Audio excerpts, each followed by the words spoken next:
జ్ఞానం అనేది అవ్యాజమైనటువంటి చింతన. అది అందరి లోపల ఉంటుంది. కానీ వారి వారి స్థాయిని బట్టి వాళ్ళు తెలుసుకున్న దాన్ని బట్టి ఉంటుంది. జ్ఞానం అనే దానికి నిర్వచనం ఏంటంటే తెలుసుకున్నది, తెలుసుకోబడేది, తెలుసుకోబడిన తర్వాత వచ్చేటటువంటి పూర్ణత్వమే జ్ఞానం.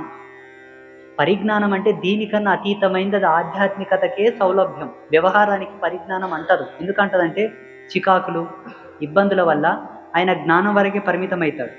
ఎరుకలో ఉండగలుగుడు, అది సామాన్యమైన ఎరుక. ఎరుక పరిపూర్ణమైపోతే పరిజ్ఞానం. ఆ పరిజ్ఞానం లోపలికి అందరికి రారు. అందరు రావాలంటే ఆధ్యాత్మిక అవలంబన వలననే వస్తారు.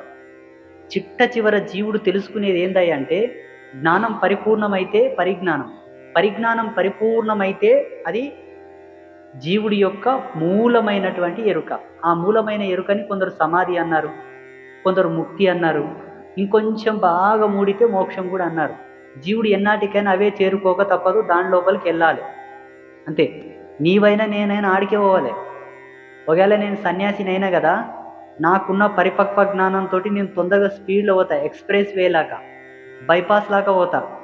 నీకున్న సంసార జ్ఞానంతో జర నిదానం వస్తావు. ఇంకొక 100 జన్మలాన్ని ఎత్తి వచ్చావు, ఇంకొక 1000 జన్మలాన్ని ఎత్తి వచ్చావు.